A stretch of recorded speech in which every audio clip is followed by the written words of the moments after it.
Bismillahirrahmanirrahim. Assalamualaikum warahmatullahi wabarakatuh. Alhamdulillahi rabbil alamin. Allahumma salli wa sallim ala nabiyyina Muhammadin wa ala alihi wa sahbihi ajma'in.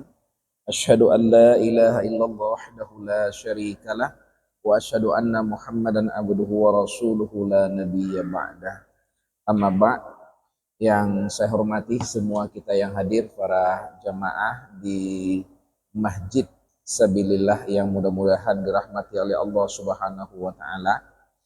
Pada pertemuan malam ini saya mengajak kita bersama para jamaah untuk mentadabburi ayat ke-16 dan 17 dari surah Al-A'raf.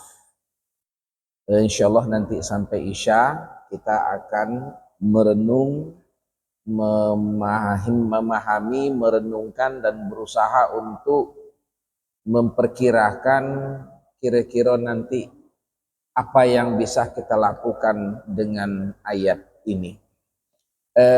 Tadabbur ayat Al-Quran adalah usaha untuk memahami serta untuk mengkaitkan pesan ayat tersebut ke dalam kondisi diri kita dalam kehidupan sehari-hari. Jadi bukan hanya menjelaskan maksud ayat. Kalau menjelaskan maksud ayat itu namanya tafsir. Tapi kalau menjelaskan sekaligus untuk mengkait-kaitkan ayat itu dengan kondisi kita, maka itu dinamakan dengan tadabbur. Nah, malam ini kita akan berusaha untuk mentadabburi surah Al-A'raf ayat 16 dan 17.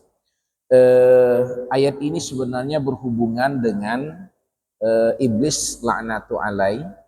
Ketika iblis dimarahi oleh Allah, dikutuk oleh Allah karena tidak mau sujud kepada Adam, Nabi Adam, lalu dia diusir dari surga dan dia dinamakan as-syaitonur rajim, syaitan yang terkutuk. Maka iblis tahu persis bahwa nanti pada hari kiamat dia akan masuk ke dalam neraka. Nah, iblis tidak ingin hanya dia yang masuk neraka, maka ia akan mencari begitu banyak manusia yang akan menemani beliau nanti di dalam neraka. Iblis ini ketika terusir dari surga, dikutuk oleh Allah, bukannya minta ampun, bukannya menyalahi kesalahan, malah menambah kesalahan berikutnya. Nah, ini pada ayat yang ke-16 iblis justru berkata seperti ini kepada Allah, nantang. Bahasa Palembang itu menantang Tuhannya dia. Qala, maka berkatalah iblis, fabi aghwaytani, karena engkau telah menghukumku Tuhan. Wah, ini awak dia yang salah tapi menyalahkan Allah. Karena engkau telah menghukumku Tuhan, la aq'udanna lahum siratakal mustaqim, maka aku sungguh-sungguh akan mengelincirkan manusia dari siratal mustaqim. Jadi dia berjanji memang. Iblis itu sudah berjanji, Allah, aku akan masuk ke neraka dan akulah dapat hukuman. Nah, aku tidak mau sendiri nanti ke neraka. Aku berjanji, sungguh-sungguh aku akan mengelincirkan manusia dari siratal mustaqim, dari jalan yang lurus. Aku tidak mau manusia itu di jalan yang lurus. Aku tidak mau manusia itu di tempat yang lurus. Mano caronyo, aku akan gelincirkan setan manusia itu dari jalan yang lurus. Itu makanya setan itu hanya menggoda orang yang baik. Setan itu hanya menggoda orang yang di tempat yang baik. Orangnya baik, tempatnya baik. Itu digodahnya. Tapi kalau di tempatnya yang rusak, nah perbuatannya sudah jahat, tidak akan digodanya lagi. Biarkannya baik. Itu setan tuh akan menggoda orang yang akan berbuat baik. Yang akan digodanya itu orang yang rajin sholat, orang yang nak rajin ke masjid, itu digodanya itu. Orang yang nak rajin membantu orang lain, itu digodanya itu. Tapi kalau memang hobinya lah maksiat, berzina, berjudi, tidak akan digodanya lagi. Apa? Lah memang tanpa digoda pun mereka sudah melakukannya sendiri. Itu makanya bulan puasa itu, kan ada hadis itu, apabila bulan puasa masuk, maka setan dibelenggu. Tapi kan anehnya, masih juga banyak orang melakukan maksiat. Orang yang melakukan maksiat di bulan Ramadan bukan lagi disebabkan digoda oleh setan. Lah memang dia sudah kayak gitu. Nah, kapan yang diganggu setan itu? Maaf, orang kalau tidak pernah sholat, tidak akan digoda lagi oleh setan. Biarkannya baik. Kenapa? Tanpa digoda pun tetap tidak sholat.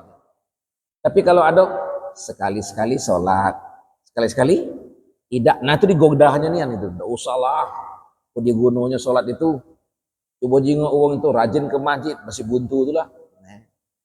Tidak rajin ke masjid masih inilah. Itu digodanya. Tapi kalau sudah, nah ini yang dibilang oleh syaitan dan iblis dalam ayat ini. Aku sungguh-sungguh akan menggoda, mendatangi mereka agar mereka keluar dari Shiratal Mustaqim, dari jalan yang lurus. Shiratal Mustaqim itu jalannya Al-Quran. Shiratal Mustaqim itu adalah hadis sunnah Rasulullah SAW. Makanya orang kalau istiqomah mengamalkan Al-Quran, hadis itu iblis tidak senangnya nih. Nah, itu di ayat yang ke-16. Nah, pada ayat yang ke-17 dilanjutkan lagi kalimatnya oleh iblis. Ini tadi dah ngomong, nak kugoda manusia itu tidak boleh oleh aku tinggal berada di jalan yang lurus. Sekarang kata iblis, dilanjutkannya lagi, rencana dia itu, summa la'atiyannahum min baini aidihim wa min khalfihim wa an aimanihim wa an syama'ilihim. Kemudian nanti akan kudatangi manusia itu dari 4 penjuru. Dari mana akan kudatangi? Yang pertama, mim baini aidihim, dari sebelah depan. Kugodah manusia dari sebelah depan. Wa min khalfihim, dari belakang. Wa an aimanihim, dari sebelah kanan. Wa an syama'ilihim, dan dari sebelah kiri. Jadi setan itu akan digoda dari depan, gagal. Dari belakang, gagal pula dari kanan, gagal pula dari kiri. Jadi gigih nian setan itu menggoda manusia agar tergelincir dari jalan yang lurus. Wala tajidu aksaruhum syakirin, dan tidak ditemukan tidak banyak orang nanti yang akan bersyukur. Coba perhatikan, setan itu menggoda manusia dari depan, aidihim, khalfahum, di belakang, kemudian dari sebelah kanan, dan dari sebelah kiri. 4 penjuru. Pertanyaannya, kenapa tidak ada menggoda dari atas? Dan kenapa tidak ada goda dari bawah? Benar kan? Depan, belakang, kanan, kiri, atas, bawah. Tapi kenapa setan menyatakan tidak menggoda manusia dari atas dari bawah? Apakah setan lupa? Tidak mungkin. Apakah iblis lupa? Tidak. Menurut para ulama, karena setan tidak akan bisa menggoda manusia dari atas dari bawah, karena dari atas itu isyarat orang yang banyak berzikir. Dari bawah itu isyarat orang yang banyak sujud. Jadi kalau orang banyak berzikir kepada Allah, dan banyak sujud kepada Allah, syaitan tidak akan bisa mengganggunya dan tidak akan bisa menggodahnya agar orang itu jauh dari Shiratal Mustaqim. Cuman aku mikir-mikir mah ini, caknya setan iblis ini lebih gigih dari kita. Kita ini pernah tak kita mencoba sesuatu sampai 4 kali gagal? Dak malak-malak, coba terus. Kadang baru sekali coba gagal, melempem. 2 kali gagal, melempem lagi. Padahal benar kata gawe kita. Iblis gawenya salah. Ini pekerjaan yang salah, tapi dia sangat gigih. Sampai 3-4 kali percobaan. Itu nih kadang-kadang baru 2 kali percobaan. Lesu lah itu. Susah nian. Nah, ada yang baru sekali, ujungnya buntu terus. Karena kita tidak gigih. Ternyata, ini mohon maaf, tanda kutip. Kalau untuk urusan kegigihan, nah kita perlu belajar sama iblis ini. Untuk tanda kutip kegigihan. Karena dia dari depan digoda, dari belakang, dari kanan, dari kiri. Menurut para ulama, ini bahasa isyarat bahwa setan itu akan mencoba dari berbagai cara.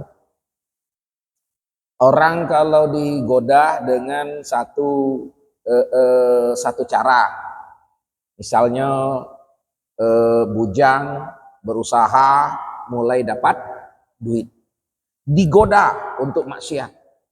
Dengan duit bisa cari cewek, tapi mungkin imannya tebal, tidak tergoda. Dia tidak mau melakukan perbuatan zina, malah dia cepat-cepat berbini. Tidak sedang yang setan. Setan itu pinginnya berbininya kaget, tapi berzinalah terus. Itu senang setan itu. Terus siapa lagi digodahnya?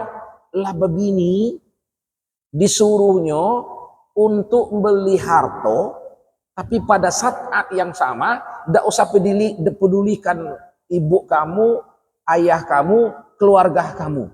Ada kan yang cek itu? Pas berbini keluarga tidak diurusnya lagi. Teko ayah, maknya, teko ibunya juga tidak dipedulikannya itu. Mungkin ada yang bagus. Godaan ini tidak berhasil.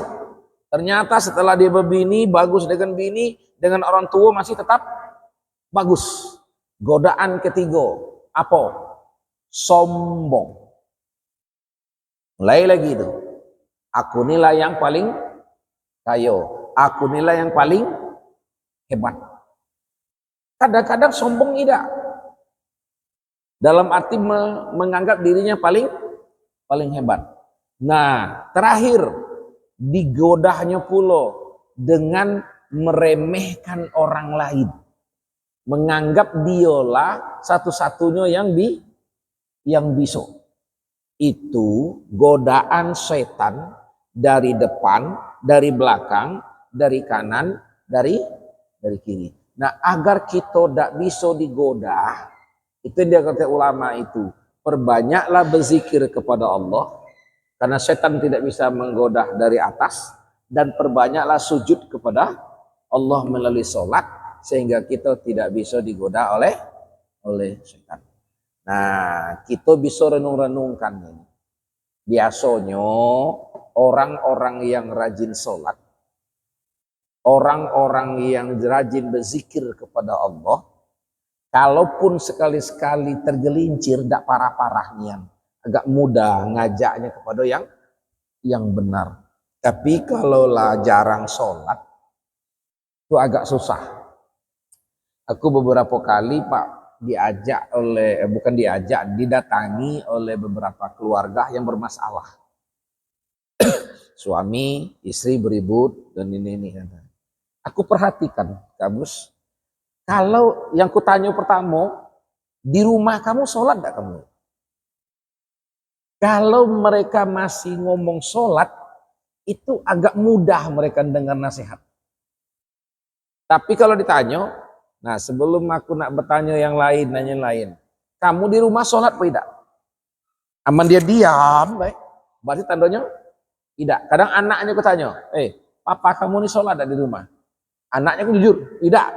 Kalau mereka ngomong tidak sholat, suaminya tidak sholat, istrinya tidak sholat, nah tuh agak mudah kesetanan itu. Ya itu tadi, setannya tidak ada benteng, setan datang. Karena yang membentengi kita ini dari godaan setan tadi berzikir dan sholat. Kapan ku perhatikan mah itu. Apabila orang tidak sholat, itu susah menerima nasihat. Kalau istilah orang Padang itu, kalau badannya sering-sering menghadap ke Ka'bah, kiblat, atau keningnya sering-sering disujud, nah insya Allah kalau dia tergelincir agak mudah kita untuk menasehatinya. Makanya kita bersyukur dan pertahankan bagi kita yang sampai sekarang alhamdulillah termasuk yang istiqomah untuk berada di dalam masjid ini melaksanakan sholat, kemudian menambah lagi dengan amalan yang lain. Nah, itu insya Allah selama kita rajin sholat dan banyak berzikir, maka syaitan akan tidak bisa dengan mudah untuk menggoda kita. Tapi jangan pulo terlalu sombong pulo. Aku nih rajin sholat, tidak akan menggoda setan lagi, tidak. Kalau tingkat imannya tingkat TK, ya setannya tingkat TK pulo.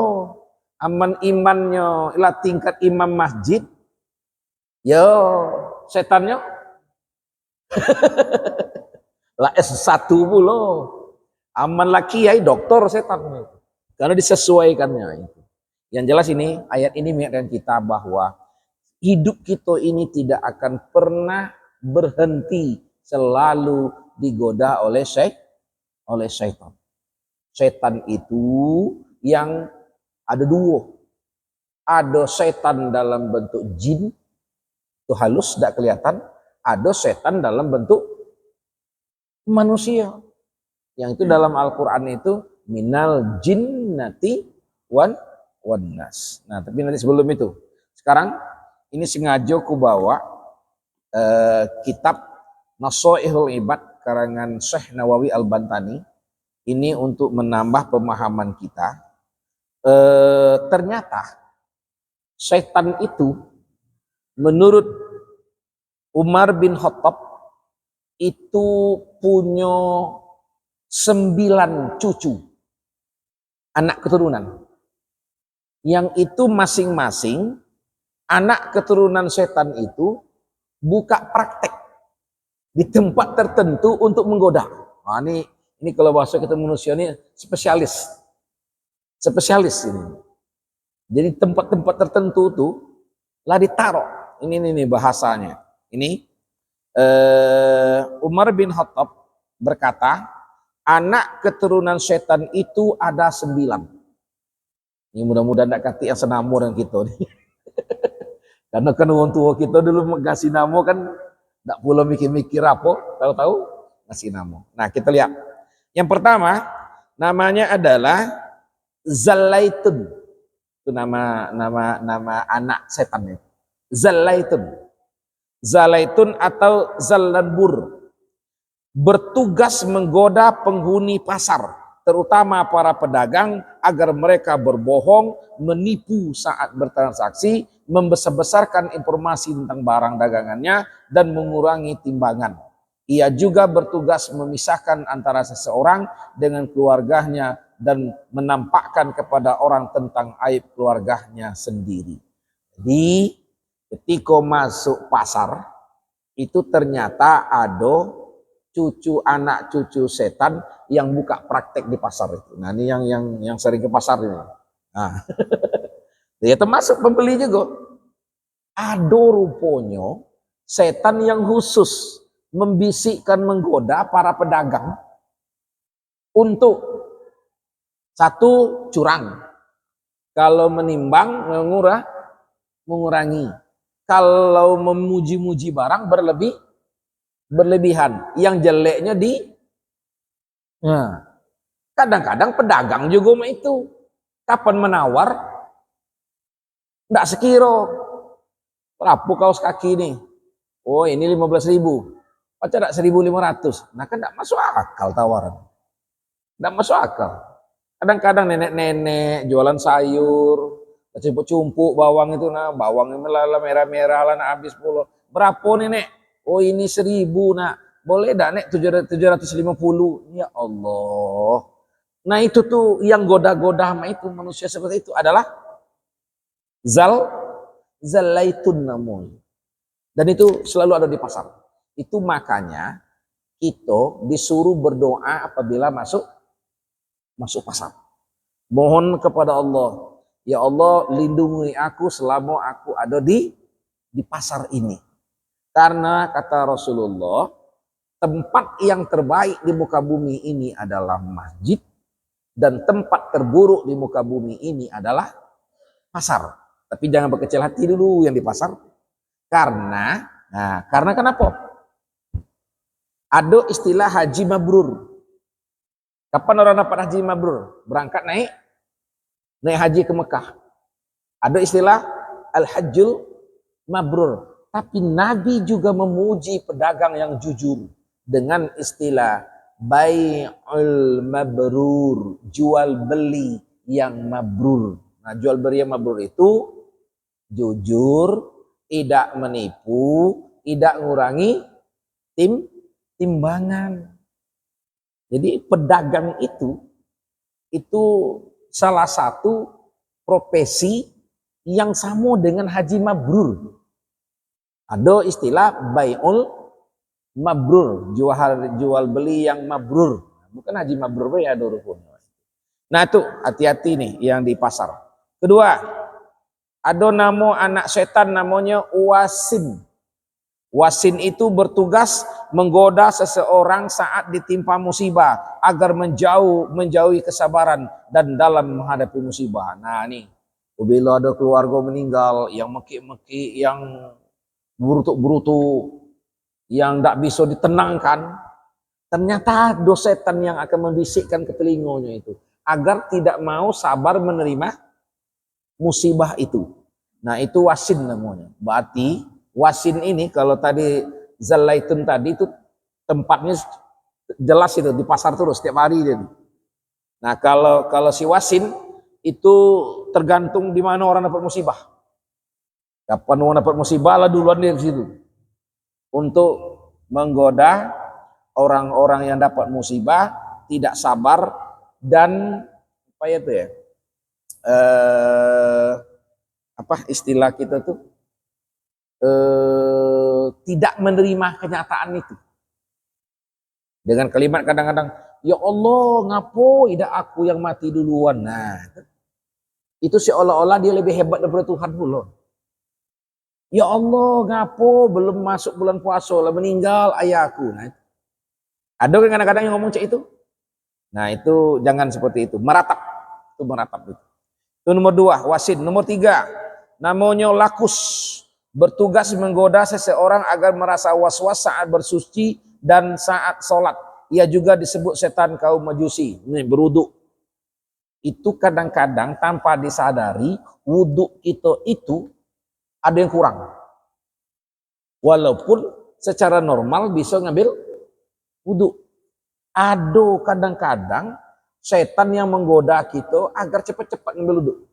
Sehingga bagian kaki lah tidak sempurna, bagian sikula yang tidak sempurna, kemudian bagian ini yang sering terlupa itu kadang-kadang sini. Jadi wudhu itu begini, bang. Nah, ini kadang-kadang tidak kena oleh sapuan tangan itu. Nah, itu ada setannya itu. Kemudian yang mendatangkan was-was. Was-was itu bagi orang yang sedang sholat. Inilah serakaat, pedul rakaat ini. Ini tadilah sudah belum tahiyat apa belum ini? Nah itu makanya, walaupun dalam hadis tidak ada dalam ini, cuman dalam beberapa buku ulama tuh ngajari sebelum sholat bermohonlah kepada Allah dari gangguan setan. Kalau ada yang dengar sebelum sholat dia baca al-muwazzatain, qul a'udzu birabbil falaq, qul a'udzu birabbin nas. Aku walaupun tidak melakukannya, tapi aku tidak mau ngomong itu bid'ah. Walaupun sebagian kawan itu ngomong bid'ah. Kalau cuma itu doa enggak masalah. Jangan dianggap itu ibadah wajib. Nah, ada sebelum sholat itu membaca yang di dalam surah Mukminun ayat 97 itu. Rabbi a'udzubika min hamazatis syayatin wa a'udzubika rabbi ayyahdurun. Ya Tuhanku, aku bermohon berlindung kepadamu dari bisikan-bisikan setan dan aku berlindung kepadamu dari hadirnya setan kepadaku. Itu khusus doa agar setan tidak datang kepada kita. Nah, makanya oleh ulama kadang-kadang tuh sebelum sholat dibaca. Nah, kalau kaget aku masuk ke masjid ini, ke Agus duduk di sini, terus dibaca di doa itu, nah berarti aku ini dianggap nyapo itu. Nah, itu nama setannya adalah Lakus. Nomor 4, nama setan itu, nama anak setan adalah Awan. Bertugas menggoda para penguasa agar berbuat zolim dan semena-mena. Nah, ini rombongan presiden, menteri, gubernur, bupati, wali kota, camat, lurah, RT, termasuk kepala rumah tangga. Nah, karena kata Rasul, kullukum ra'in wa kullukum mas'ulun an ra'iyatihi. Setiap kamu adalah pemimpin dan kamu akan bertanggung jawab dengan yang kamu pimpin nanti. Jadi ada yang bisik-bisikkannya itu. Jadi sebentar lagi kaget presiden nak dilantik tanggal berapa? Tanggal 20. Berarti kaget itu ada lagi kaget itu setan yang akan buka praktek di situ. Di kantor-kantor menteri, di kantor-kantor camat, di kantor-kantor itu makanya ada pejabat terkecak kesetanan itu kadang-kadang. Ulah pegawai dia, enggak tahu lagi di benar, enggak tahu lagi di salah. Bahasa Palembang itu halal haram hantamnya galau. Nah, itu. Ternyata memang ada setan yang ngikutin, yaitu Awan. Nomor 5, ada nama setan itu, anak setan itu namanya Haffaf. Bertugas menggoda manusia untuk meminum khamar. Nah, minum khamar kalau ini hari minum alkohol dan termasuk seluruh barang-barang yang narkoba zaman sekarang. Yang Inex, lagi nama ekstasi, lagi namanya sabu-sabu. Nah, itu kalau ada yang membisikkan kepada seseorang agar seseorang mengkonsumsi yang seperti itu. Aku udah tahu, mudah-mudahan kalau di kita nih jarang kayak. Alhamdulillah, ndak kati di masjid ini. Ndak masalahku yang ini, yang ketika ada nanti acara orang pernikahan, masih ada organ tunggal yang gilo-gilo itu. Mandi dusun tuh pasti. Di dusun terbalik memang, kalau di kota sekarang agak jauh berkurang lah, terutama di tempat-tempat yang rame kayak gini. Tapi kalau di pinggir-pinggir kota masih juga. Nah, itu kan mengkhawatirkan. Mulai lagi sekarang anak-anak kita narkoba ini udah mulai masuk ke SD, mulai masuk melalui permen. Dan kalau dulu orang malu-malu jualan narkoba nih, aman di dusun sekarang bukan lagi malu-malu. Kayaknya seperti jualan kacang weh. Apalagi ada lagunya pula itu yang cik dua apa? Oh hafal. Yang cik bagi dua. Nah, itu tambah musik-musik yang tak keruan tuh pula. Nah, nauzubillah, mudah-mudahan Allah akan menjauhkan anak-anak kita. Biasanya diawali oleh merokok. Kemudian diawali pula anak-anak tuh ngelem apa namanya? Nah, mudah-mudahan itu tidak termasuk untuk anak-anak kita. Nah, itu setan yang khusus menggoda orang, membisikkan kepada orang agar meminum minuman khamar itu namanya adalah Haffaf. Caknya sampai nomor 5 nih katiin nama keluarga kita ya, seperti nama setannya. Caknya selamat ini. Kemudian nomor 6. Nama anak setan itu adalah Murrah. Murrah itu bertugas menggoda manusia untuk bermain alat musik yang membuat orang lalai dari Allah. Musik itu hukum asalnya boleh. Tapi kebanyakan musik itu membuat orang lalai dari Allah. Ulama rata-rata mengharamkan alat musik. Ada sebagian tidak mengharamkan. Tapi ulama yang tidak mengharamkan alat musik juga tidak senang kepada musik. Penelitian terakhir, orang yang hobi menyanyi musik itu biasanya susah menghafal Al-Quran. Karena Al-Quran agak susah bergabung dengan syair-syair yang seperti itu. Nah, makanya kalau aku pribadi jangan terlalu sering gino yang mendengar musik. Apalagi umur-umur kita ini. Sudahlah zaman-zaman dulu yang nyanyi itu. Nah, kalau sekali-sekali tidak apa-apa. Apalagi yang hobi nyanyi Rhoma Irama. Ini senang nih dengan Rhoma Irama.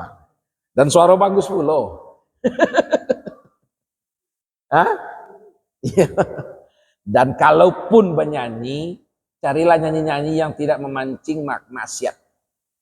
Yang kira-kira memberikan peringatan. Nah, itu. Nah, tapi ya kalau bisa banyak-banyak baca Al-Quran. Baca-baca kayak gitu. Itu murah. Jadi kalau ada pemain musik datang, nah murah datang pula ke situ. Lah buka praktek pula di situ. Nah, berapa ikut dia buka praktek di tempat alat-alat musik itu.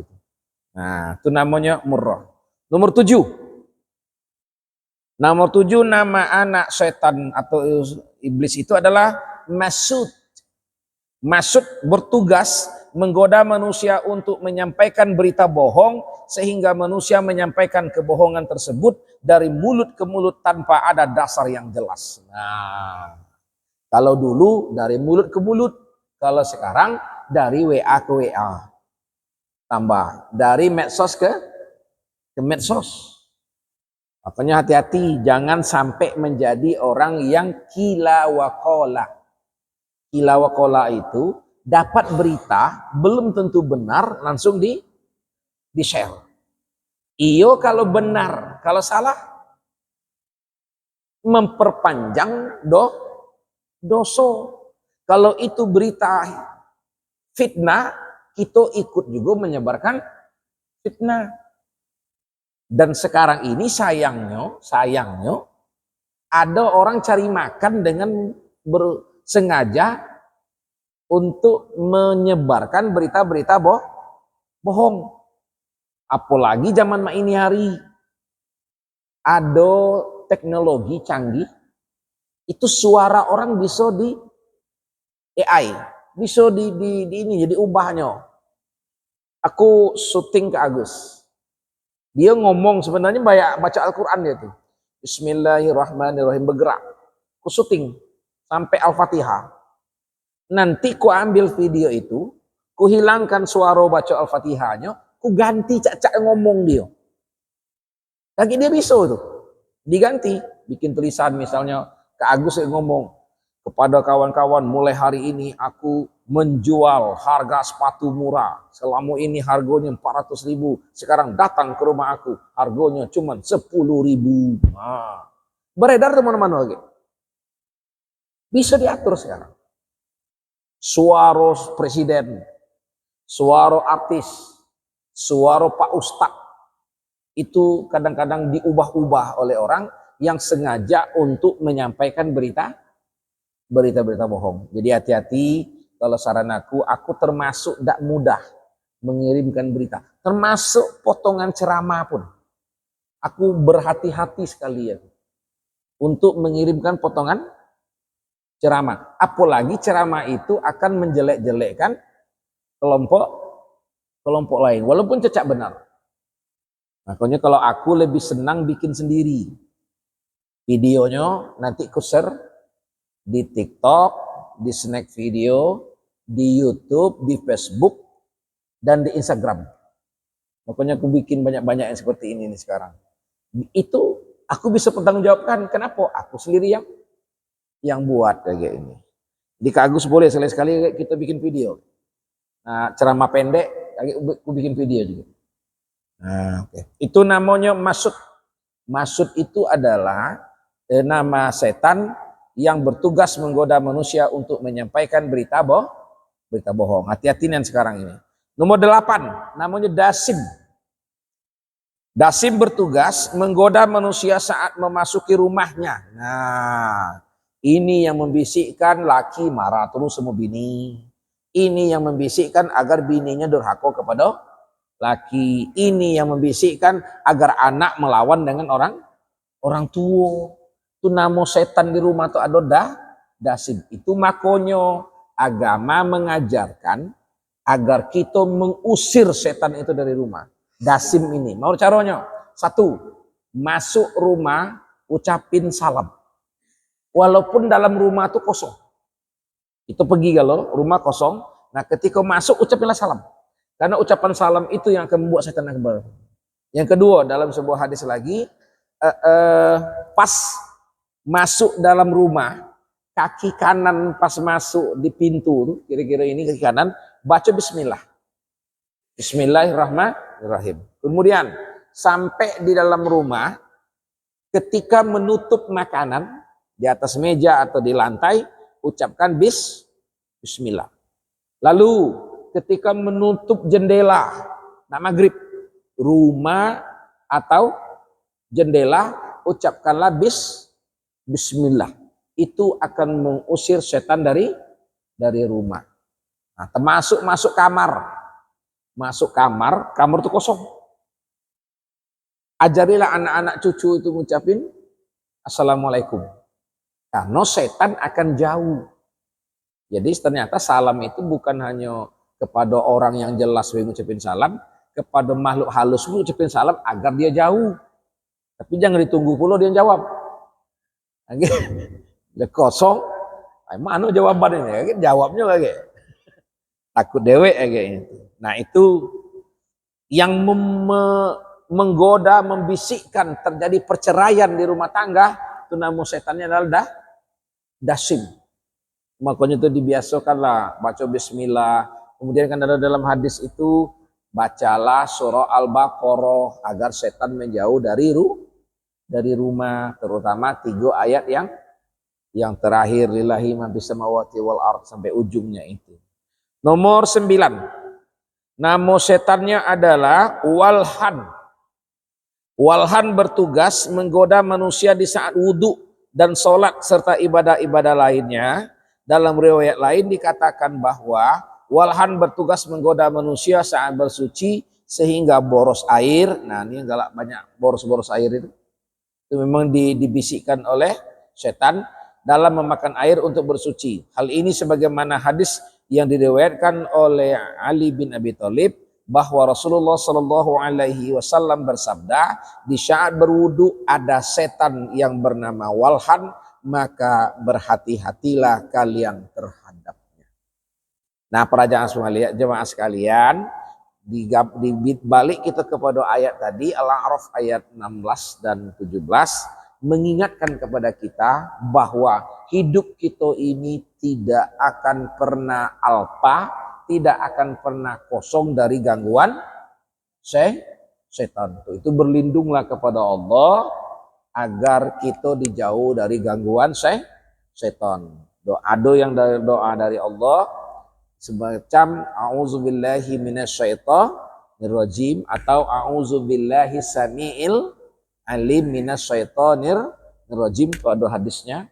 Kemudian baca qul a'udzu birabbil falaq, qul a'udzu birabbin nas, baca qul huwallahu ahad. Itu adalah ayat-ayat yang digunakan untuk mengusir setan dari hidup kita. Nah, mudah-mudahan ada manfaatnya.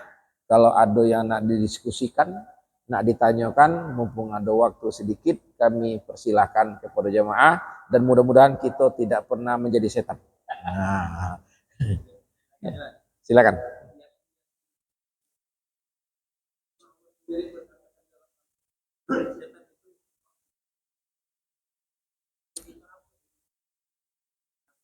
Ya, satu tadi berzikir kepada. Nah, kedua sujud banyak-banyak. Ketiga sebenarnya zikir itu yang paling bagus. Jangan lidah kita Jangan sampai kering dari berzikir.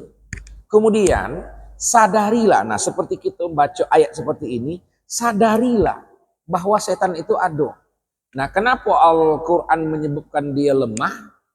Ya lemah lah pasti.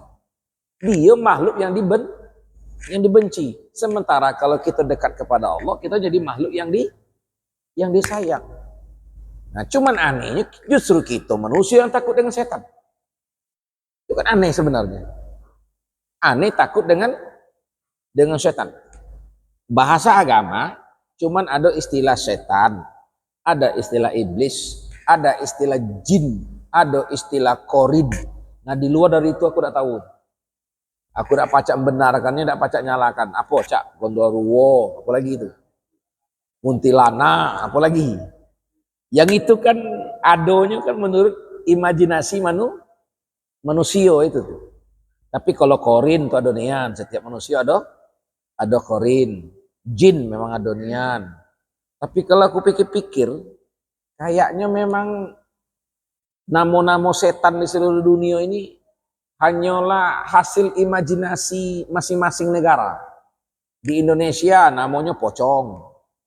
Kapan dia datang ke Cina namanya vampir. Kapan datang ke Arab namanya mumi. Kapan ke Barat namanya Dracula. Lah, hanya beda-beda pula sesuai dengan. Kalau menurut aku itu hanyalah imajinasi setempat. Kalau bahasa sekarang itu kearifan lokal. Setan juga memberikan nama itu. Tapi itu tadi banyak-banyaklah. Dan membaca ayat Al-Quran. Orang yang membaca ayat Al-Quran insya Allah juga akan terjauh dari gangguan setan.